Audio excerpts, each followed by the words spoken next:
রসুলের বিশিষ্ট সাহাবী আনাস রাদিয়াল্লাহু তাআলা আনহু আল্লাহর রসুলকে বললেন, ইয়া রাসূলুল্লাহ, আমি চাই আপনি কিয়ামতের দিন হাসরের ময়দানে আমার জন্য সুপারিশ করবেন।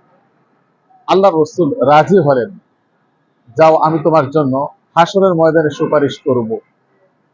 আনাস রাদিয়াল্লাহু তাআলা আনহু বললেন, ইয়া রাসূলুল্লাহ, হাসরের ময়দানে লক্ষ কোটি মিলিয়ন বিলিয়ন মানুষের মাঝে আপনাকে কোথায় পাবো? আল্লাহ রসুল বললেন, হে আনাস, তুমি আমাকে তিনটা জায়গার মধ্যে সেদিন খুঁজবে, যে কোনো একটা জায়গার মধ্যে তুমি আমাকে পেয়ে যাবে।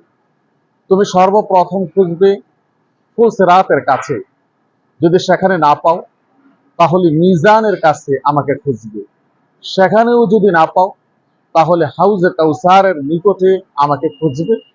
এই তিন জায়গার যেই কোনো এক জায়গার মধ্যে আমাকে খুঁজে পেয়ে যাবে।